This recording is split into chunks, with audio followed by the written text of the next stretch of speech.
कार्तिक महात्म 29वां अध्याय। राजा पृथु ने कहा, हे नारद जी, आपने कृष्णा और वेणी नदी के तट पर बनी और कला की जिस प्रकार मुक्ति पाई वह सारी कथा हमको सुनाई है। वह मैंने भली प्रकार उसे सुनी है। देव ऋषि यह कार्य उन दोनों नदियों के प्रभाव से हुआ था या इस क्षेत्र के प्रभाव से हुआ था? कृपा करके मुझे यह बताने की कृपा कीजिए, क्योंकि मुझे संदेह है। देव ऋषि नारद बोले, कृष्णा नदी साक्षात भगवान श्री कृष्ण चंद्र जी महाराज जी का शरीर है और वेणी नाम वाली नदी भगवान शंकर का शरीर है। इन दोनों नदियों के संगम का महात्म्य भी श्री ब्रह्मा जी से भी वर्णन करने में असमर्थ है। फिर भी चूंकि आपने पूछा है, तब मैं आपको इनकी उत्पत्ति का वृतांत सुनाऊंगा। ध्यान पूर्वक सुनिए। चाक्षु ब्रह्मंतर के आरंभ में श्री ब्रह्मा जी के ने सह पर्वत के शिखर पर यज्ञ करने का निश्चय किया। वह सब देवता भगवान विष्णु, भगवान शंकर और यज्ञ की सारी सामग्री लेकर उस पर्वत के शिखर पर गए। तब महर्षि भृगु आदि ऋषियों ने ब्रह्म मुहूर्त में उन्हें दीक्षा देकर देने का विचार किया। इसके बाद उन्होंने श्री ब्रह्मा जी की पत्नी स्वरा को बुलवा भेजा। वह बड़ी आहिस्ता आहिस्ता आ रही थी। इस बीच में श्री भृगु जी ने भगवान विष्णु से पूछा, हे प्रभु, आपने स्वरा को शीघ्रता से बुलाया था, वह क्यों नहीं आई? यदि ब्रह्म मुहूर्त टल गया तो फिर दीक्षा का क्या कार्य कैसे होगा? दीक्षा का कार्य कैसे होगा? इस पर भगवान विष्णु ने कहा, देव, यदि स्वरा यथा समय यहाँ पर ना आई तो आप गायत्री को ही स्त्री मानकर दीक्षा विधान कर दीजिएगा। क्या गायत्री पूर्णाक्रम में ब्रह्मा जी की स्त्री नहीं हो सकती? नारद जी बोले, भगवान विष्णु ने भगवान शंकर की बात का समर्थन किया। यह बात सुनकर भृगु जी ने इस पर भगवान विष्णु ने कहा, यदि स्वरा यथा समय यहाँ पर ना आई तो आप गायत्री को ही स्त्री मानकर दीक्षा विधान कर दीजिएगा। क्या गायत्री पूर्ण क्रम में ब्रह्मा जी की स्त्री नहीं हो सकती?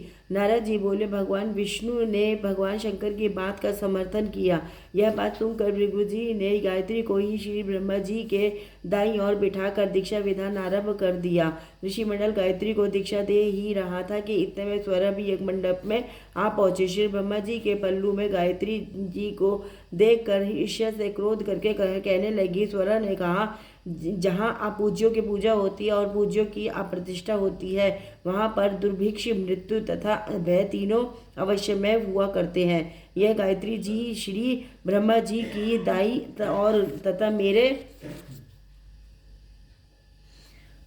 स्थान और बैठी है। यह अदृश्य बहने वाली नदी होगी।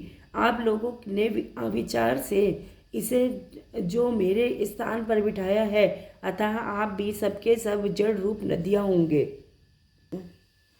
नारद जी ने महाराजा पृथु से कहा, हे राजन, इस प्रकार स्वरा के शाप को सुनकर गायत्री मारे क्रोध के लाल बभूका होकर अपने होठ काटने लगी। देवताओं के मना करने पर भी उसने उठकर स्वरा को शाप दे डाला। गायत्री ने कहा, ब्रह्मा जी जैसे तुम्हारे प्रति वैसे ही वे मेरे भी पति हैं। तुमने व्यर्थ ही शाप दिया है, अतएव तुम भी नदी हो जाओ। नारद जी ने कहा, तब तो देवताओं में खलबली सी मच गई। वह स्वरा को दंडवत प्रणाम करके कहने लगे, हे देवी, तुमने जो ब्रह्मा आदि सब देवताओं को शाप दिया है, उससे यदि हम सब जड़ रूप नदियां हो जाएंगे तो फिर निश्चय ही यह तीनों लोक नष्ट हो जाएंगे, क्योंकि यह शाप तुमने बिना विचारे दिया है। अतएव तुम इसको वापस ले लो। स्वरा ने कहा, हे देवतागण, चूंकि आपने यज्ञ के आरंभ में गणेश पूजन नहीं किया है, इसीलिए यह विघ्न उपस्थित हो गया है। मेरा यह शाप कभी खाली नहीं हो सकता। इसीलिए आप सब अपने अपने अंशों से जड़ीभूत होकर अवश्य में नदियां बनोगे।